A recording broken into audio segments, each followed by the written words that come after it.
ইউটিউবের সার্চ কিংবা watch history কিভাবে ডিলিট করবেন ডিটেলস জানতে ভিডিওটি শেষ পর্যন্ত দেখতে থাকুন।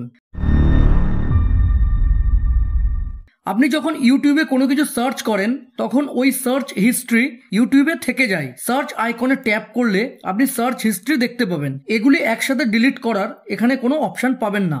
এখান থেকে একটি করে ডিলিট বা রিমুভ করতে চাইলে যেটি রিমুভ করতে চান তার উপর লং প্রেস করে রিমুভ করে দেবেন। একইভাবে প্রোফাইল আইকনে ট্যাপ করলে আপনি ওয়াচ হিস্ট্রি দেখতে পাবেন। কমপ্লিট ওয়াচ হিস্ট্রি দেখার জন্য ভিউ অলে ট্যাপ করবেন। ওয়াচ হিস্ট্রি থেকে কোনো ভিডিও রিমুভ করতে চাইলে ওই পার্টিকুলার ভিডিওর পাশের 3 ডটে ট্যাপ করে রিমুভ ফ্রম ওয়াচ হিস্ট্রি করে দেবেন। তাহলে ভিডিওটি ওয়াচ হিস্ট্রি থেকে রিমুভ হয়ে যাবে।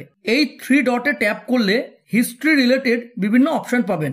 ক্লিয়ার অল ওয়াচ হিস্ট্রিতে ট্যাপ করে ক্লিয়ার ওয়াচ হিস্ট্রি করে দিলে সব ওয়াচ হিস্ট্রি একসাথে ডিলিট হয়ে যাবে। পজ ওয়াচ হিস্ট্রিতে ট্যাপ করে যদি পজ করে দেন তাহলে আপনি যাই কিছু দেখেন না কেন সেগুলি আর ওয়াচ হিস্ট্রিতে সেভ হবে না।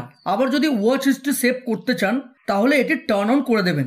এখান থেকে ম্যানেজ অল হিস্ট্রি কিংবা প্রোফাইল আইকনে ট্যাপ করে সেটিংসে গিয়ে ম্যানেজ অল হিস্ট্রিতে ট্যাপ করে আপনি সব হিস্ট্রি একসাথে ডিলিট করতে পারবেন। ডিলিট করার জন্য ডিলিটে ট্যাপ করবেন।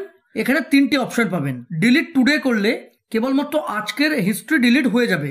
যদি পছন্দ মতো ডেটের হিস্ট্রি ডিলিট করতে চান তাহলে কাস্টমসে ট্যাপ করে আফটার ও বিফোরে ডেট দিয়ে নেক্সট করে ডিলিট করে দেবেন। সব হিস্ট্রি একসাথে ডিলিট করার জন্য ডিলিট অল টাইমে ট্যাপ করে ডিলিট করে দেবেন। তাহলে একসাথে সব সার্চ ও ওয়াচ হিস্ট্রি ডিলিট হয়ে যাবে। ডিলিট করার পর এখানে এসে যদি দেখেন হিস্ট্রি শো করছে তাহলে এভাবে একবার রিফ্রেশ করে নেবেন। আজ এই পর্যন্ত। ভিডিও ভালো লাগলে প্লিজ চ্যানেলটিকে লাইক শেয়ার ও সাবস্ক্রাইব করে সাপোর্ট করবেন। ধন্যবাদ।